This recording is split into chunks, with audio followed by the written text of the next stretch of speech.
Wagner and myself. I'll do it again. So, welcome everybody to the first 226 information session on PhDs and project management. We typically do this twice per year, so in May, and we'll do also in June, in July as well. So June and July for this year. Last year it was in May. The idea is that we provide as much information as possible for students considering doing a PhD or a Master of Science. It doesn't really matter because both are research. It's just more rigorous. You have more of a philosophy side for the doctorate.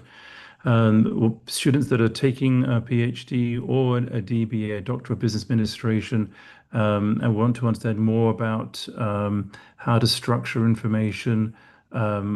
The actual cohort 2027 is actually open now for all the universities.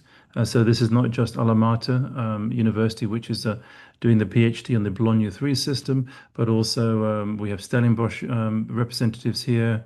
Also, you'll hear a bit about Vienna Wirtschaft, so Business and Economics University as well. So that will be coming up. So Dr. Reinhard Wagner and myself, we're both at Alma, and we'll be giving this talk today. And by all means, feel free to actually interject as you go along. So we're going to cover why research is important, the challenges behind doing research. So for any of the students actually in their first, second, or third years will understand what we're talking about. For the new students, it's not a walk in the park. It is challenging, and that's why it's the toughest qualification to get doing a PhD. There's something that we've been developing, Dr. Reinhard Wagner and myself, and also in conjunction with Stellenbosch, is a concept to actually reflect the complexity of business when we're actually doing the research. And then we have different people working on different parts of these frameworks. We call them framework-based research architecture. And then we can actually reflect the complexity back into the business environment. And I'll discuss a bit more about that. So it's a concept that we've had for about 5 years. I introduced the idea when I was a professor at Swiss Business School. In fact, that's what got their accreditation for the AAQ accreditation, this framework-based approach. And then we're now operationalizing it at Alma. For yourselves is how to find a meaningful research topic. It's not easy. I know when I took my PhD or went to it, I had an idea. I changed my idea. In fact, I thought of several ideas, and this is consistent. But it's important that you actually tie or ground yourself in a topic, ideally within the first 6 months, because everything sort of builds upon that. So we'll discuss that. The PhD journey, what it involves, what are the success factors, the 5 or 6 things that make the difference, make sure they're in place. We'll talk a little bit about Alma and AIPMO. I'm the founder of AIPMO and a professor, assistant professor at Alma. And Reinhard is an associate professor. He's 1 level higher than myself at Alma. And then we're going to talk about something that's brand new in supporting getting your topics, which should save you literally months of time. And we've been testing this out in pieces. And this is actually a two-day tutorial research topic accelerator. And this is something we're actually going to run in Vienna. It's going to be on the 8th and 9th, and I'll discuss that. But also for the people that are around the world, we're going to do it virtually as well. So we're going to do a hybrid. So people that can come face to face, others will be virtual. We've run many of these hybrid workshops before, but this is a unique one where we're actually using artificial intelligence. We're using frameworks that we built to actually help to accelerate to get to your topic. So it's quite a challenge for all of us to do that. Then discuss next steps and then closing remarks. So that's the approach and the agenda. About myself, I'll let you guys read that. I'll move on to Reinhard. Oh, this is a bit slow. Reinhard, any? To make it short, I'm here based in Germany. I call myself a pracademic because I have a very strong basis here in German industry, but also very international. I teach at various universities, Alma Mater, that's number 1, but also Stellenbosch in South Africa, and in Reykjavik University in Iceland. What I love here is to build on my practical experiences and identify topics with German industry and then do a survey, a study, a research into that. And that's very fruitful. And brings me to the next level, and that's what most of our PhD students basically also want. And you'll actually find for the students or prospective students is that most of the professors that teach are also consultants as well. So we're all of us, or I think pretty much all of us have come from the practitioner world and then decide to go into the academic world. So as Dr. Wagner said, he calls a practitioner. What do you call it? How do you pronounce it? Academic. Pracademic. So I guess we're pracademics, not crackademics, but pracademics. Okay, so move on. So why are you here? I'm actually going to open a poll up. I'm going to launch it now that you can see. And this is interesting for us to understand for the people actually attending these webinars, as we've now run it, I think, for 2 or 3 years now. So I'll just also let Marius in. So career development, is it one of the reasons? Personal challenge, solving real world problems, um, publishing maybe, making a contribution, some other reason. So we've got 4 out of 13 people that have responded. So just wait about 30 seconds or so and see what comes up. I think you can actually answer 2 or more, by the way. So if you want 2 or more, you can actually answer that. So let's see what comes up top. So we have 7. Anybody else? 8. Another few seconds. I'll just closing out. Once I get 9, I'll close it out. Only got 8. Okay, let's have a look and share the results. So you can see the results. So half of you looking for career development, personal challenge. That was for me actually. It was personal challenge, but also making a contribution. I think that was important when you get a lot of experience, and then you actually want to. For me, it was actually answering questions that I found that people didn't have the time or didn't want to answer. Publishing and teaching. That's interesting. Nobody has put down publishing or teaching. Is that one of the reasons, Reinhard, you did? Is that one of your motivations when you did your PhD?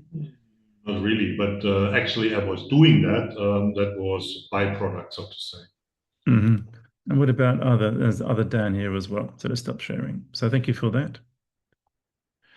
So let's move on. Um, so why research matters. So there's a very nice quote from the dean of Harvard. If you think education is expensive, try ignorance. I thought I really enjoyed that quote. And it's something I was looking to sort of see what's quite meaningful, dangers of ignorance. So if you know Madame Curie, she discovered radium in the 1920s. In the US, they started making, or maybe actually this is in German, they started making radium chocolate. So radioactive chocolate, radium cigarettes, radium butter, until they realized it killed people. And this is the problem that if you don't know about something, you actually risk in actually creating more havoc. This is the same thing as well. You have these influencers, you see social media influencers. You get the same thing in project management, and they actually are influencing. But the thing is, are they influencing us something positive? Or मैं overall बात करें can you go on mute? Let me just. Okay, sorry.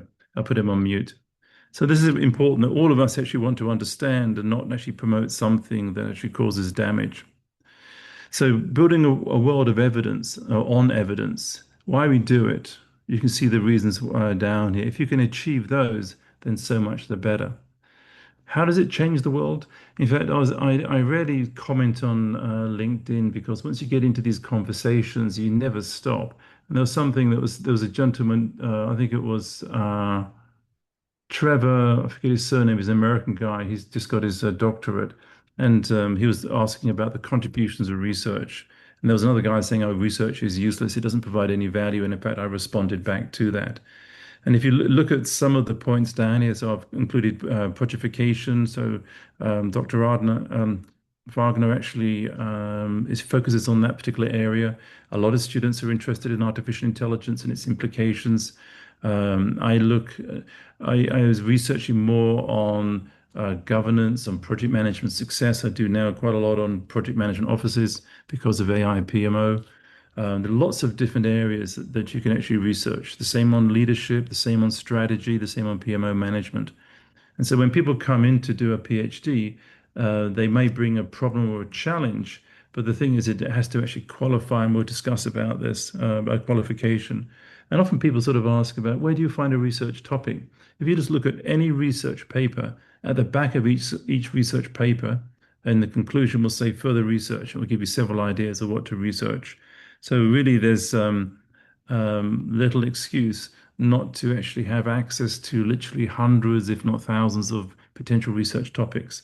But the key, there's one of the key things you have to be passionate about it, and certain other criteria that actually constitutes a research topic. So what makes our approach different? So what we're going to describe today, and this is actually the first time I've given this presentation. We finished it just about 30 minutes ago. So traditionally you have a topic, you have a proposal, you do your research, you publish your findings, whether it's in a monograph, which isn't really worth anything. Monographs is like a book.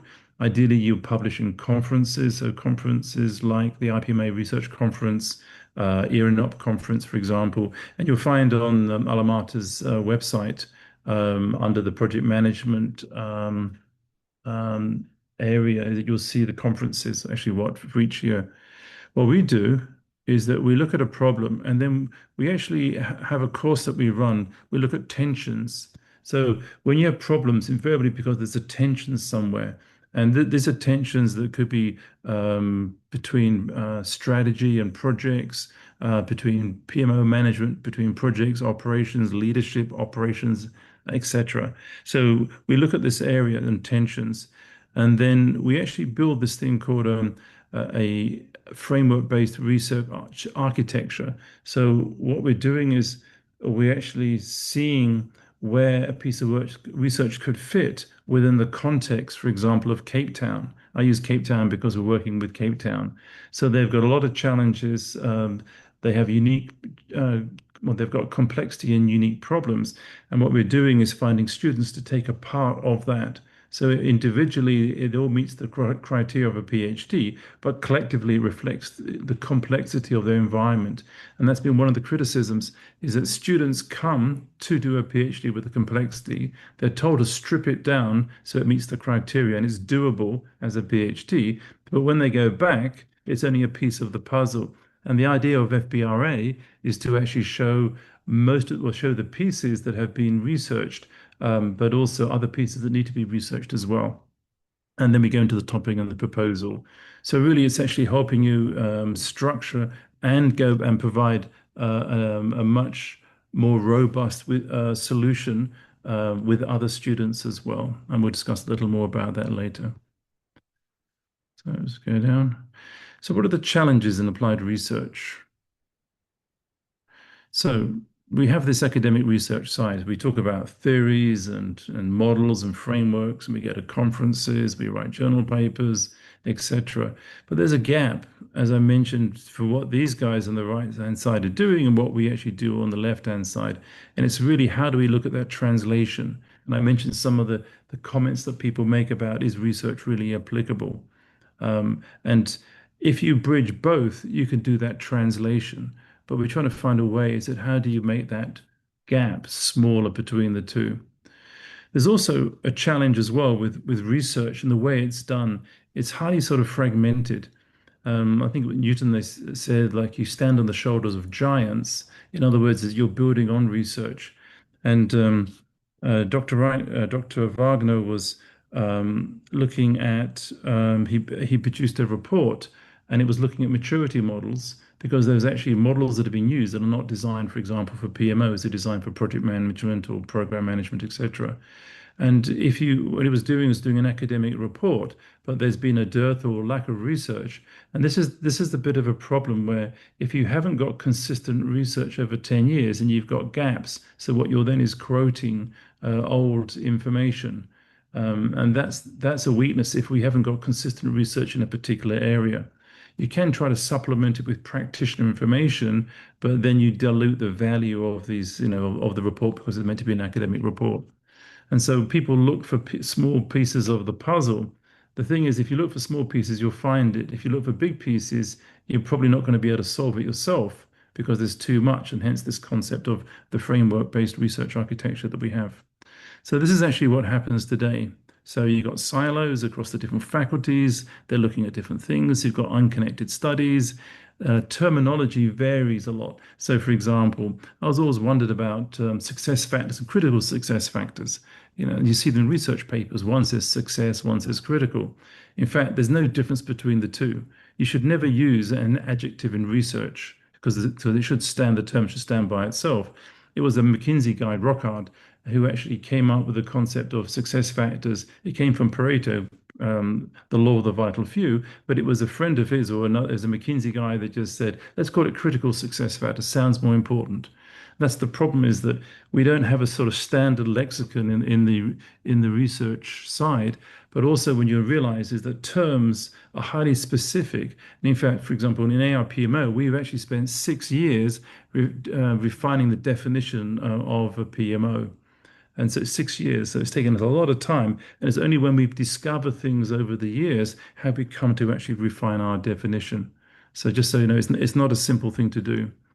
The PhD, the way you do it, you've got different topics. Invariably, people reinvent frameworks. They don't have access to certain papers. So it's quite frustrating. Also, you only do the PhD once. In anything, whatever you do, for example, this presentation, it's the first time I've given this one with Dr. Wagner. And I'm sure that when we give it a second time, it's going to be much better than we give it the first time. When you do a PhD, you only normally do it once, unless either you're crazy or you're in prison, yeah, because you don't normally do 2 PhDs or 3 PhDs. And this is why we try to find a way to make it more efficient. There's no research architecture and how these things all sort of put together. So what you see is that we need to look at an improved way we actually do research if it's going to be more effective and if we want to reduce the criticism or the practicality of it. That's the idea. So at the moment, it looks at very much an individual study. Yeah. So it looks at perspectives within a study, structures within a system, within a study. For example, it doesn't go across. And that's one of the weaknesses that we want to try to address. If we look at now, like a picture or visualization of it, lots of different studies, they're all isolated, and we get fragmented knowledge. So what we want to do is take this, we want to fill the gap, put a structure together, the mechanisms, etc. And this is actually what we've created, this framework-based research architecture. So we have a governance layer on top, and we're actually working out the rules, the principles behind it, how we look at a new study, and we've got some other diagrams. It was nice with artificial intelligence is that it actually, we describe it and it draws it for us. So there's a governance layer. Then you have different instances of these frameworks. You have one for Cape Town, for example. So that's actually an entity. We've actually got a topic entity, for example, on benefit management. So we create something around this. So you can create different types of these framework instances. And then you've got the various topics within this. So sense making, knowledge visualization, governance, for example. And then you've got different students working on different variables. They meet the criteria of a PhD. And what we're doing is bringing it all together. So like a collective knowledge base. And this, the first one we're doing is actually for Cape Town, and we just started on that. So this is an initiative with Stellenbosch, with Alma, with AIPMO, as well as all the students, and it could be other students as well. So it's not limited to any particular university. So this is what the framework idea is. So let's just go a little more about it. Here's the definition of it. I'll let you guys actually read that because I described it. So really the idea is to help move from single studies in a coordinated way to connected studies. So we then have an integrated knowledge and integrated understanding, which then, for example, Ben Peters, he's the head of Cape Town is a director on project program portfolio management. He will be on the governance board. And then as students come in, we'll see how it actually fits into the framework. And then we actually are working together. So in fact, there's a meeting happening in 2 weeks' time. There's 6 students coming together. There's 4 that have got the same variable structural coherence. And so they're trying to make sure that the variable is described or the construct is described in a certain way. However, the operationalization of it may slightly vary depending on what student is doing what part of it. So we try to make sure there's a structure there in that approach. So these are the challenges that students have. They come with a topic, a problem. They struggle to determine what research, how it contributes, and this is actually how it helps. So you actually working with the governance group. You're looking at seeing what's actually being done. You can see a visualization of this thing, and you see the benefits that actually come out of it. So we actually come from, sorry, I'll skip through this, real world problem.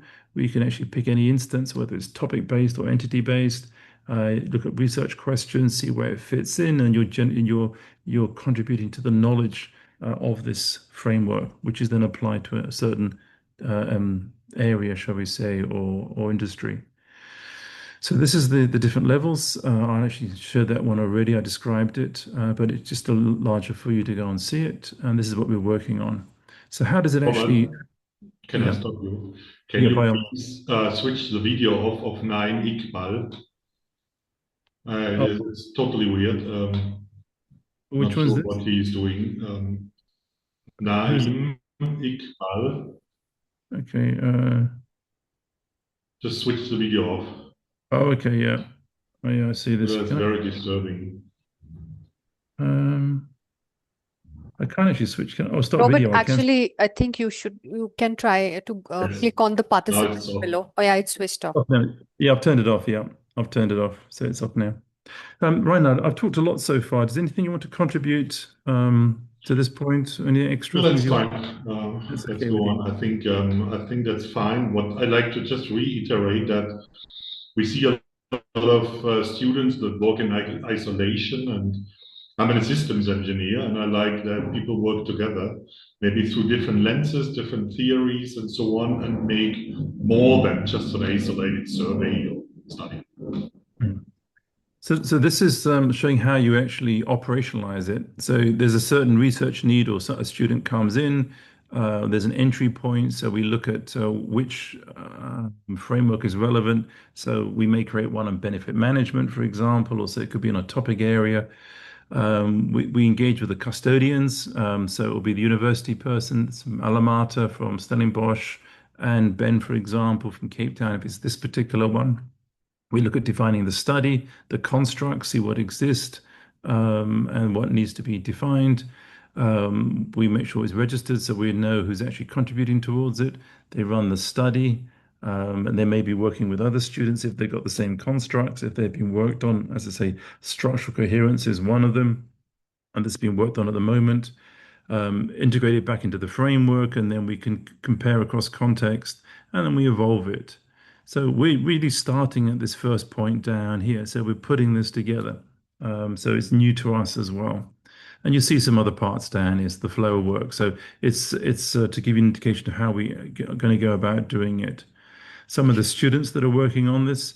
So we have Mark looking at the benefit management. He's using structural cohesiveness. Ben's doing structural coherence. He's doing adaptive coherence. So we different types of coherence.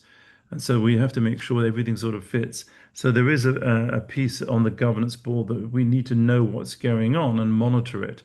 And I think that's what's been in the absence in the past. It's been very much a hands-off view. But if we can get this thing right, we believe it's going to make a difference. And Dr. Wagner and myself will be writing a paper on this as we're sort of progressing.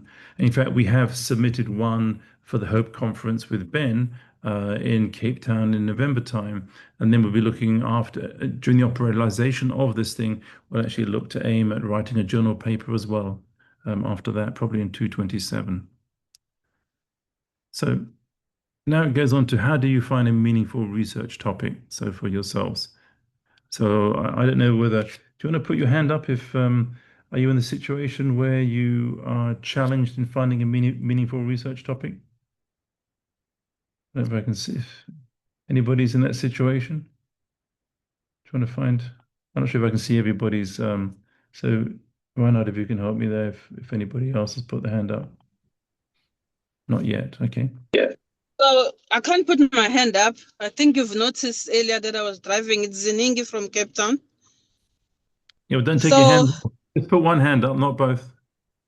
Because you're driving. No, I'm joking. Yep, carry on. I'm driving an electric car, so it's not a big problem. Okay, let me put it down. Then you're So gonna be happy. this should be useful Huh? for you. This section should be useful for you. Yeah. So looking for a Yes. meaningful topic. I had a couple of people wrote to me as well in the last couple of days saying they're looking for topics, and I said, come onto this webinar. So for all of you, you've got experience, yeah. So you got access to data, etc. But you're challenged with topics, as I think everybody is. So you have a topic. Invariably, it's too complex. You're asked to reduce it. Ben was the same, for example. You know, there are a lot of things Yes. in, and this is where you really need to have access to somebody, ideally within the first year. And I haven't discussed this with the others yet, but with this framework approach, is that we should always be accessible, whether you're in your first or second year, maybe especially in your first year when you're selecting it. So then that will help you in your topic selection process. Yeah. So these are some of the challenges. These are some of the hidden challenges as well. And I won't go through the points. You can actually read through this yourself. So let's progress past this one. Maybe a few observations from my side. Typically, we are very curious. We have a huge field of research that we want to, let's say, explore. But for us, it's very important that you focus on a quite narrow topic, which sits, let's say, within this area of research. So it's always good to start area of research, then you go for your research question or problem and dig deeper and deeper and deeper and focus basically on really the key research questions. Because otherwise you end up in the bushes. And this is very painful in the PhD journey because it prolongs everything. So, and this is why we help you, at least at the beginning, also to carefully narrow and focus your research area into research problem and then clear research questions. I think that's a very key process. And if you're good at that in the early phases of your journey, then you will finish also, let's say, good. If you're not good at it at the beginning, it will prolong your whole journey. Yeah, and I mean, I've met or know several students that never tie down their topics properly, even to the point when they were defending. In fact, there was one student at Stellenbosch.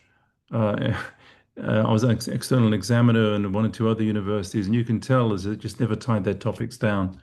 And it's unfortunately it's not a good result that comes out because of it. So that's really important that you go and do that. So students often begin with a problem, frustration. In fact, there was a lady that came on to do a PhD, and she wanted to prove that you shouldn't have more than one PMO in an organization. And why did she want that? Because there was a guy setting up a PMO in another department and she didn't like him. So I told her to change her topic because of bias. So you need to make sure that throughout the whole of your time is that you look at something objectively. There's lots of checks and balances to make sure everything is valid and reliable.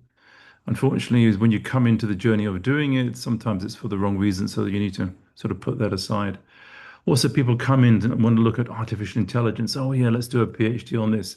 The thing that's not, it's not a problem. It's an area. So what exactly are you trying to solve, or what are you exactly trying to achieve? And people struggle to actually come down to that problem or that challenge or what they want to investigate or that research question or what they're going to go and contribute. And this is why you need to make sure you look at these things on the right-hand side and not just come with a frustration or you want to do something because it's trendy. And that's why you need to make sure you read up and you get support on that. So looking at problems through multiple domains. So what we look at in research is that you might have a problem like, for example, projects are delivered successfully, but benefits are not realized. And so we try to show lenses. Dr. Wagner was talking about lenses or different perspectives. So you could look at strategy, for example, strategic alignment, or you could look at in PMO management, benefits and governance, or project management, success versus value, or leadership, benefits, ownership. And what we see, in fact, is that when you have a problem, invariably it's because of a tension across one or more of these areas. And that's why we've specifically written a course, it's one of the courses we give, in actually helping students to take that problem and to see whether they can actually form their topic from this. So it's quite an intensive course that we actually put on. So different domains give different explanations to the same problem. This is why we look at different schools, the strategy school, the PMO management school, the project management schools. So these are different perspectives of how people see projects or PMOs or leadership, for example. So it's a way of eking out the things that are important, which you then want to focus on. And this just gives a little more detail. So we have a very structured approach to help bring you to a point where you can then bounce around the idea of your topic. Do you feel comfortable with it? Is that the sort of thing you want to spend 3 years actually researching into? And I think that's the key important thing. We have a 3-year program. If we lecture, it's not about the solution that we provide to you, but it's rather, let's say, a toolbox of different lenses of approaches of research, qualitative, quantitative methodologies to do research, theoretical propositions whatsoever. That's what we want to encourage you to use and lever on, because it's basically you doing the research and not us. Yeah, that's a very important point. Also, I found as well with students when you have the submissions, there was a student quite recently. We did one of the courses, and then he submitted it, and he actually submitted his results as well, and the discussions and conclusions. I said, wait a minute, you haven't even started yet. So how come you got your result? Because you use artificial intelligence. And so I said, look, you shoot yourself in the foot. Obviously, you didn't do this. This is done by AI. So go and do it again, and only do the parts that you're doing, and the other one is for investigation. And he did exactly the same thing. Put his results down there with his PhD. He's only just started 2 months ago. So be warned about artificial intelligence. It is very useful, but you've got to use it right. There's no rules of actually using it. Do we provide guidelines for that, Reinhard, on the use of artificial intelligence? Yes, we have a specific course, and I have also published on that guidelines because they are very clear. Because latest, if you want to publish, the journals have very clear guidelines, what's allowed, what's not allowed. Mm-hmm. So typically we allow, but in very tight guardrails, because it should be clear that it's your intellectual endeavors and not AI's. Yeah. So for example, I used AI to go and create this, but it's in discussions. In fact, I often go through 10 iterations to get to something that I'm actually satisfied with. And you also need to understand about AI. It's not smart. It looks at probabilities, and that's why words change. So it is a tool, but you've got to make sure you use it properly. So in this case, is for your PhD, we look at tensions, domains, schools of thought, or whatever the approach you're taking, and then the idea is that this structure here helps you then place yourself into something that will contribute to, in this case, Cape Town, in what they're actually doing. As I say, there could be different instances that we're doing. So you may use this, you may not use this, entirely up to yourselves if you want to be part of it. So moving on to the PhD journey, did you want to talk through this, Reinhard? Yes, first, I like to also explain what is the Alma Mater Europaea.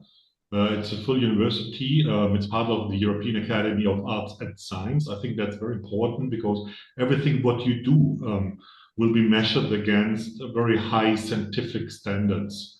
It starts not only with your eligibility criteria, whether you're really eligible for this intellectual, let's say, crossroad, but also all your journal papers that you have to bring, all the research that you do is really up to the highest standard. So the journey typically starts with a professional experience, so people from practice, like myself, a academic.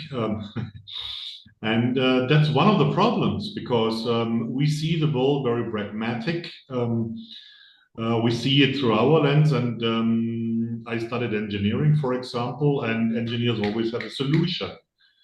But the PhD journey starts with questions. and you don't have any solutions yet. And this switch in mindset and also in the work that you should do is very difficult for practitioners. So this is why we work very hard at the beginning of that journey, that you switch this kind of mindset. Okay, starting with the research topic, maybe an area, and then the topic, and then you go closer and closer, and every year you have to deliver something. Because it brings you closer to your really research, which means data collection. Most of us do qualitative research that you then analyze and evaluate and so on, and the results then will be published. We do have a thesis at the end, so it's not a cumulative PhD journey. But so you have to earn credits for 3 publications. One is just a conference paper. The second one is a low-ranked journal, so that you are getting really used to writing a scientific paper, which is quite difficult because different paper writing style than if you write in a periodical or magazine or a blog post. And the last one is a Scopus ranked paper. And then at the end of your journey, sure, it will be a doctoral defense. Typically, you really earn a Doctor of Science in Project Management, which is basically a PhD because it's research-based. It's not a DBA, and I also need to be very clear that I see doctoral students that do a DBA, which is very much practice-oriented, but not research-oriented. But that's not what we do. With the downside that you have to do real research work, but with the positive aspect that you are then eligible to go for your habilitation for a university professorship. And we have examples of people which are our graduates then got a professorship in a university here in Germany. So I think, and most of us continue, they don't end with the PhD at the end. So after doctoral defense, because everyone is publishing, doing additional research, etc. So it's not stopping. So it's, I think, an infinite storyline. Sounds nice, doesn't it? No termination, just goes on. Thank you for that. Yeah. So what are the success factors, the few things that make the difference? So I try to put some points down here. Time. You need to have time for this. In fact, one of the students we have from cohort 9, the one we're starting for next year is cohort 10. He said it was surprised the amount of time required for a PhD. So would you say minimum of 10 hours per week, Reinhard? First, I have to say it's a part-time, 3-year part-time study program. I think that's very important. So all of us are practitioners. So you have to do some work besides. So you have to fight for these 10 hours. And I think 10 hours is doable. Some do it with less, some invest more. It also a bit depends on what is your capability of scientific working, writing, formulating, etc. Also everything in English. So it's a foreign language. So some struggle with language issues and so on. So it can be a bit less, it can be a bit more. But I think that's a good guess here. Yeah, I mean, I actually left my job because I enjoyed it so much and I was frustrated I couldn't spend more time research. But I was in a financial position, so I actually did it full time for 3 years. But then I published a lot more papers and book chapters and things like this. So really, anybody who wants to do it full time, great. And if it's only part time, it's also great either way. But you do need to make sure you've got time aside. There's course fees. The fees are not expensive when compared with some of them. So, for example, the Swiss Business School, I think, charges 40,000 euros or 42,000 euros. So it depends on what school charges what. But you also got to make sure you fund your travel trips. So there are workshop trips in different countries.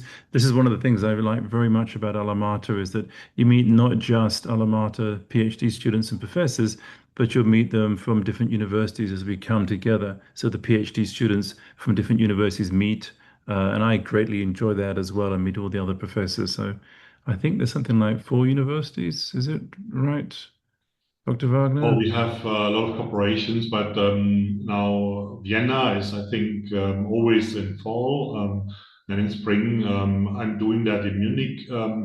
We have been now to Dortmund this year, Zagreb, but there are other opportunities. And right now we are forming also with Mhm. Stellenbosch a cooperation that may bring us into other countries. And we are also thinking of the Middle East because now we have increasingly students from the Middle East, maybe to do a workshop in Dubai or in Riyadh, I don't know, Mhm. somewhere in that region.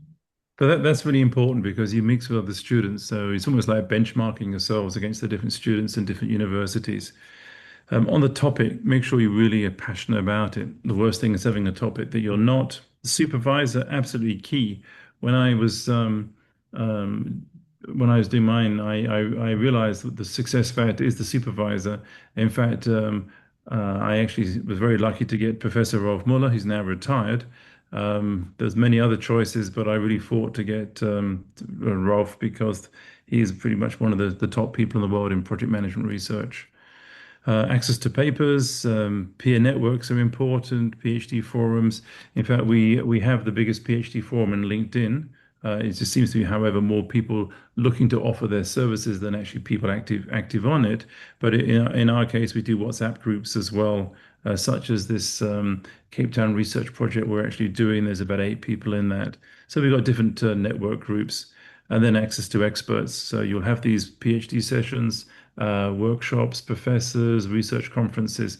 So these are the things you want to make sure you got into place. If you haven't got one or two of these, seriously consider waiting until you actually get it into place. Yeah, because it's important. Let me just add, we are very international. So I think the spread of students is from Australia was the farthest to the east, then Latin America, so Hmm. Peru, Lima is the farthest to the west, so to say, from the European perspective. So we have 20, 30 countries of students involved, but we also have professors from China to the US, all European countries. So, and this is also easy for us because we are so networked. We can find a specialist from, let's say, Scandinavia on organizational science, or an AI specialist from the Balkans or China, if you wish.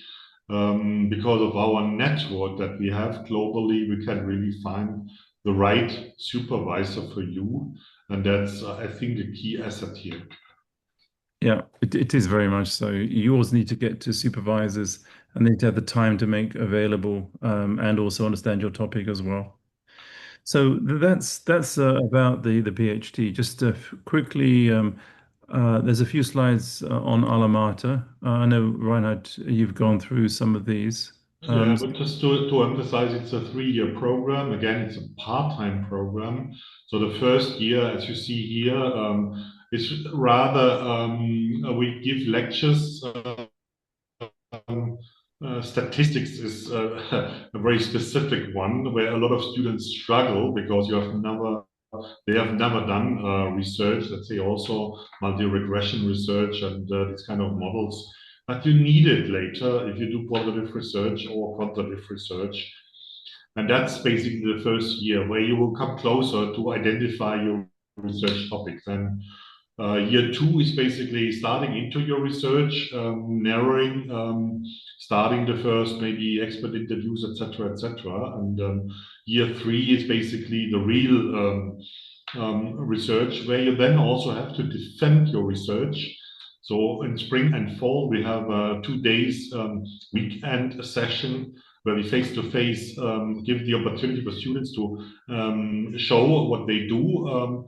But it gives us the opportunity to provide feedback, and that's tough feedback, because only tough feedback really helps you to progress. So we are not nice, because nice doesn't bring you further. We are really tough on students because that's their feedback to us. Only that really helps them to expedite their topic. And the defense typically is after, let's say, 4 years on average, I would say. So then you are free to continue as long as it takes. Also with the payment, if you have fulfilled the major obligations, then the payment will also be stopped. So there's no additional payments anymore. But the defense then is when you have all your papers and everything together, and then you defend. Thank you. So you can see the entry requirements. You must have a master's degree in the relevant field, so that's absolutely key. So when you're actually looking at applying, you need to provide all your transcripts, and that will be then checked and approved, and then you pay the fees, and then you're then ready to start. Actually, I think it's October is the first class that we start if it's going to be cohort 10. October it starts, but the first class is typically first starting in November. Typically, I start with project program, portfolio management, and so on, so very traditional stuff. And that gives also a good opportunity for the students to meet each other. And we often do it in Munich.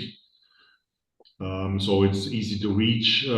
So we typically have very easy to reach hubs where people can fly in and fly out, etc. So, and also maybe to the fees, they can be put in smaller chunks or paid in installments up to the level of people that really can do that. There is limited possibilities of scholarship, but that has to be agreed with Mladen Radukovic, the program lead. AIPMO is just one slide. So I set up as the founder of AIPMO, Association of International Project Management Officers. That's where I live. I'm actually in Asia at the moment. The whole idea was to really understand about the fundamentals of PMO management, the actual domain. We coined the term, and not just a PMO. So we actually advanced the theory and design to implement high performing, and the key word is collaborative PMOs. Yeah, so there's all this word about impact and value and things like this. We actually have the definitions. We've written about 3 of the books, the key books. We actually have other books we've written, but we have them as GPTs. The idea is to increase or have the opportunity of putting the building blocks into place so that PMO management as well as project management becomes a recognized profession, international profession. There's a lot of it's a double-edged sword because if you're a profession, you have liability as well. So we need to be able to get actually the project success rates much higher than they are at the moment. Otherwise, probably most people do not want to be part of a profession, otherwise they're going to get sued. But that's our ambition anyway. So it's a multi-year, maybe multi-decade journey. We run courses, not so much now face-to-face because of the war and things like this, the geopolitical risks. And we also partner with Alma. The work that we do in research actually is we use in all our frameworks, just like this framework, research-based architecture, and the whole of the way we give the courses with artificial intelligence, with all the maturity and impact models we build. It's all part of this sort of ecosystem, shall we say. And this is actually what this slide is, the things that we're involved with Alma, with AIPMO, with other research groups as well. So let's go past this one. This is something new now that we've been discussing and we're actually putting into place. So this is actually a doctoral tutorial workshop. The idea is to actually accelerate the topic choice. And so we decided to put it on. It's just been approved to go and do this. So for any students or new students or people wanting to consider, like Joshua, for example, is interested in doing a master's and a PhD, and come along to this, and you can see and meet other students or prospective students. And the idea is that we go through and using artificial intelligence to accelerate the point of view, your idea, to where you can actually select a topic here. And so there's a series of slides that I'm not necessarily going to read through this, but you can actually see it later. It's in conjunction with the different universities. We want to get your topic tied down, or at least you know how to do it yourself. You're going to go through it once, and then that will save you time, because when you go on the courses, they reference your topic, and if you haven't got one, then you're missing an opportunity. So what we're hoping you do is actually go through this chain here to have a direction of your proposal and what you want to go and do. What you're going to achieve out of it. So you'll actually have this topic architecture pack. So working research topic, the problem statement, research questions, domain and score mapping, one of the courses, construct and relationship management. You can read the other points down here. And there's additional benefits. One of the things you don't want to do is actually do research that is stating the obvious. You want to have something that's interesting. And Davis has the gentleman that actually looked at 14 characteristics or measures of what's considered interesting, things that are counterintuitive and things like this. And so we want to make sure that whatever you want to choose, is a research gap, but also it's considered interesting, not stating the obvious. We use artificial intelligence because we could never achieve this amount of work. We use projects, within GPT, for example, and then we can actually see how you're progressing as we're going through these 2 days. And there's different optional pathways you can have as well. So here's an agenda for day 1, and also there's an agenda for day 2 as well. So you can read that in your own time. The workshop information is going to be in Vienna, face-to-face or virtual. So we'll actually have the equipment as well. And we structure as such, we don't mix the virtuals and the face-to-face because, it gets a problem with all the sounds. So we've got certain rules of doing it. It's for really any type of students that are interested. We don't know what the demand's going to be like. I know that Josh is interested, and also we've got 2 Cape Town people coming up, but we just talked informally about it. But this is the audience of people interested in doing a PhD or are doing a PhD or doing a master's. We're going to try to limit the size, especially for the first one. And the fees we try to keep to the minimums because it's for the face-to-face, we have to pay for all the food and other things like this, as well as all the transportation. So the fees are for the 2 days, 1,200 euros for anybody outside. If it's one of the students within Alma or Vienna or Stellenbosch, for example, then it's 600 euros. And then if it's virtual, then you see the prices down here. If you're interested in finding out more about it, we've actually set a registration page up. We haven't gone at promoting it yet. We will do probably in the next 4 to 6 weeks' time, just getting everything into place. But if you register interested, then we can contact you accordingly. And we have a whole detailed agenda of the 2 days. So that's just something for you. And then next steps, if you are interested in your research journey, there's lots of points down here about how you sort of continue where you are now, looking at your topic, preparing for the cohort, looking at different universities, whether it's us, Alma or it's Vienna Economics and Business School or Stellenbosch, for example, making sure that you do your applications in time with all your materials that you're going to need. That's very important because Alma requires you to register. That's, let's say, a non-binding interest that you just signal. So you will get information and they know and they will send you some information. So registration is a first step. I think that's very important. The next step then is really that you sign up for the new cohort. And the latest date for that will be end of September. So it's always last day of September where you have to be signed in because then in October we start. Mm-hmm. And the earlier you do it, the better, because then all the checks, there's the Ministry of Slovenia involved, etc., would check that whether you are eligible according to the Bologna criteria. So closing remarks, Reinhard? I just say I'm a curious person. I was from the beginning in this journey. Now we have 50 PhD students. They are all very curious people. It is part of your life, and it will become maybe also part of your endeavors and efforts. But if you achieve it, you will be so proud. And my whole family was very proud of my achievements. And I continue. It's not an end. Doing the PhD is just a start into maybe a new life. Yeah, I fully agree. I was actually, I left school at 16, did an apprenticeship, went to university, never thought myself as an academic. But then as you have a curious mind and questions, and somebody suggested it to me that you'll be good for a PhD, and I never looked back. To me, it was one of the best decisions I made at 50. So I did my PhD at 50. I'm 64 years old. I intend to go doing research and working as well in consulting. So it's a nice thing to get into.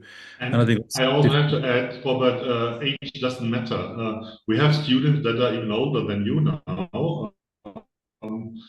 Um, so it doesn't matter. And I think that's the interesting point for me also.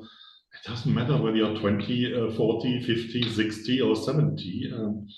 If the curiosity drives you into something like that, fine, let's go for it.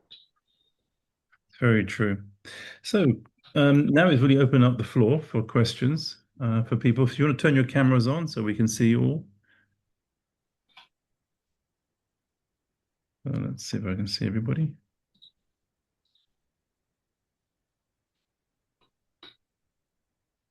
Any questions? Thanks, Alton. Alton, you're from South Africa, yeah? I think you were in the IPMO class, is that right? Same Alton? That's right. That's me. Good evening, Ah, everyone. because you said you were interested. I remember you said you were interested in doing a PhD. Yes, that's correct. Yeah, as still am. So you should talk to Ben because Ben is. He mentioned there was two other people as well interested doing a PhDs. I've not. I must prioritize that urgently. So yes, the intent is to have a discussion with Ben and perhaps with Dr. Wagner at some point as well. Yeah. Yes, I'm professor at Stellenbosch University, Oh, so Prof so Professor. no Yes. worries. I have some PhD students there, but I'm not always there in South Africa. I will be there during the Hope Conference in November. Maybe that's a good opportunity, but then it's too late. But for Stellenbosch, it doesn't really matter much. Here in Europe, the game is a bit a different one. So Quinzo asked the question, how is it linked with Stellenbosch University? How are we linked to Stellenbosch? Basically, it's my person because I'm in both Alma Mater Europaea and Stellenbosch University, and we are right now signing up for a cooperation agreement. And so Ben Peters is one of my PhD students from Stellenbosch. And so we said it would make sense that from Europe and South Africa, we're just joining them into this framework-based research program. And I love that approach because so we can work on a really practical issue, like in the city of Cape Town, cross-border. And I'm also doing research in South Africa. Ubuntu, for example, it's a very different philosophy that we are not using, or institutional logics is very different in South Africa compared to Europe, and we can just profit from that. Any more questions?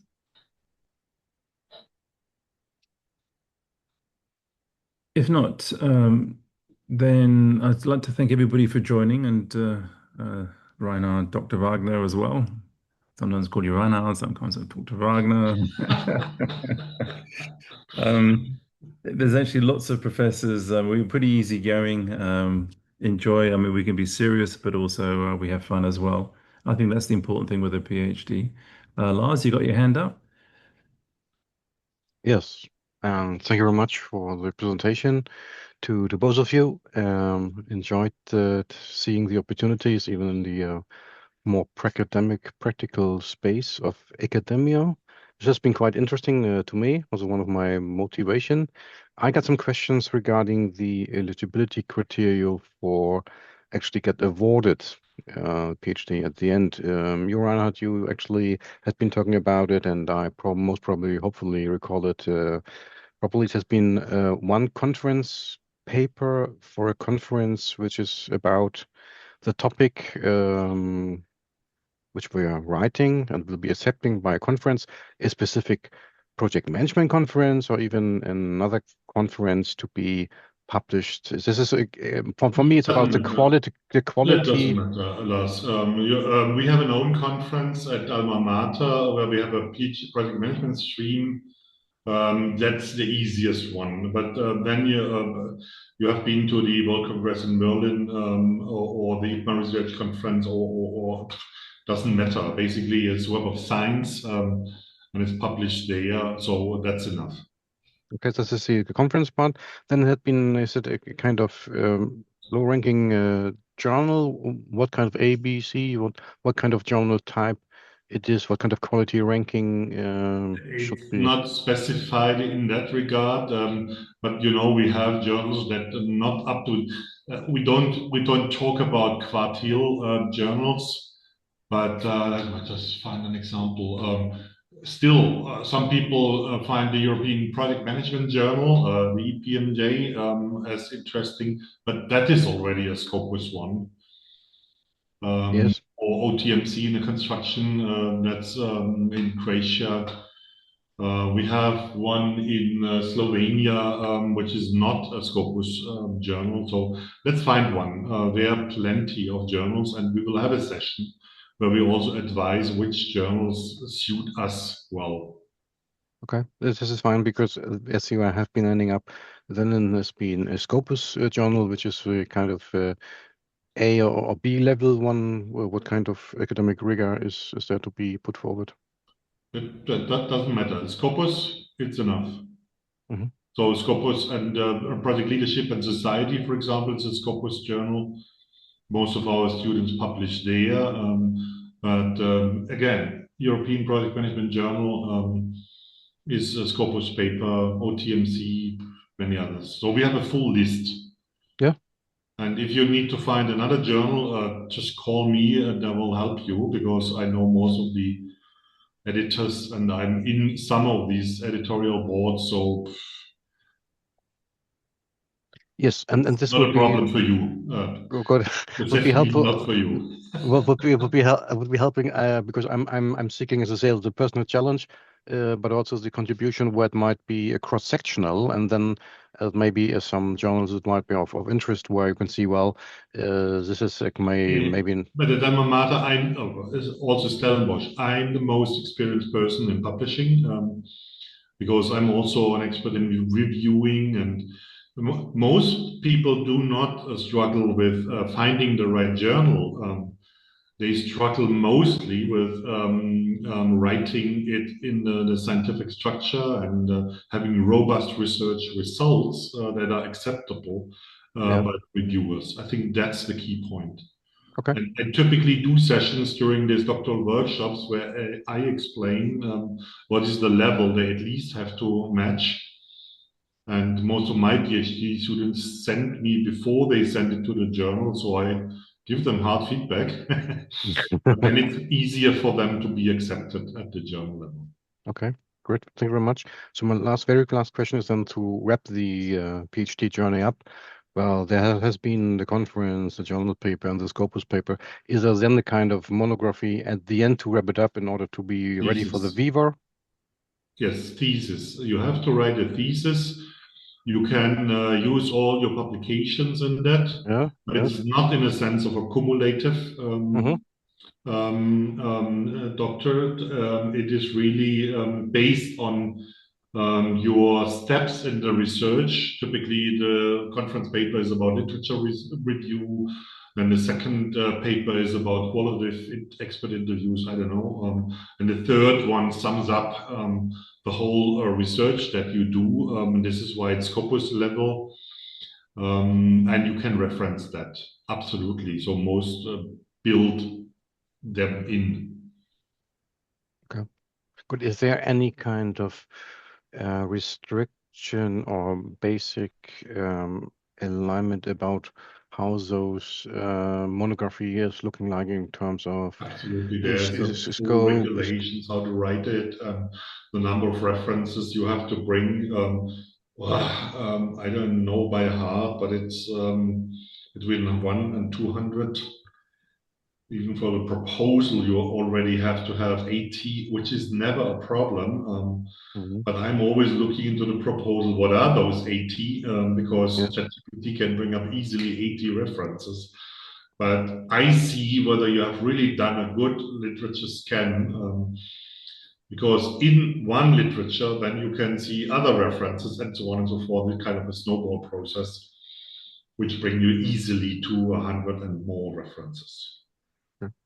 Good. And it's, I think, 200 pages total Word A4. But I think that's not the problem. Okay, good. Well, thank you very much. Happy Sure. to hear this, and thank you very much for the session and presentation. Thank I you. would love working with you, Lars. That would be really fun. I know. Likewise. Likewise. Was there somebody else had a question? I think somebody else put their hand up. Question, another question from somebody? I did put my hand up. I'm just not used to this Zoom. I'm better with MS Teams. It's Ziningi. Yes, yes. So- What was your question, Ziningi? And my power just went off as well. So that's another sad part.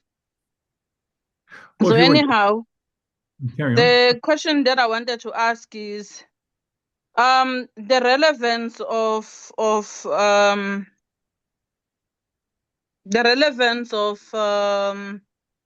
having because I'm writing my proposal for my PhD. But I was told that I must focus within the 5 years of research for my research proposal. But I'm finding that a little bit, even though, yes, there is information, but there is I found that like a skew picture because the problem didn't start today. The problem starts years ago before I was born of what I'm researching about. But even if like, okay, I understand that maybe it's just to find out if there has been a solution to date.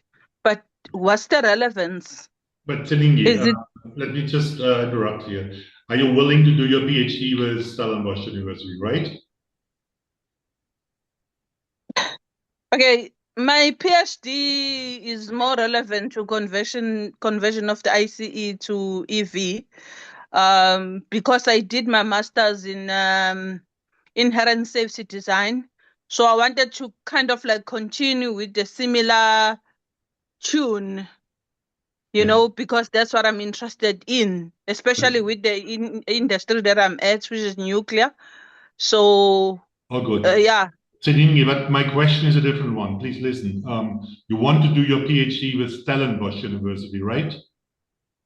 I want to do my PhD, but depending if I'm going to be able to be, how the funding is going to be as well. So those are all the parameters that, Okay. you know. But you need, Stellenbosch is a different road. Yeah. And if you want to write your proposal, please send it to me. You see in the chat my Stellenbosch University email, because I need to help you to formulate it in a way that is acceptable. I'm not sure other university, I don't know, but Stellenbosch University had a very, very clear process at the beginning. And that is very different to Alma Mater's process. So if you want my help, just send it to me, the draft, and I will help you, okay? Okay. Yeah. So then what my other question was the funding possibilities. I mean, because normally PhD is very rare, not like, you know, everybody go for it. I'm sure there is streamlines. But it's also different between Alma Mater, where you have to pay for it. And that's a very affordable fee that we ask for here in Europe. But that's different in South Africa.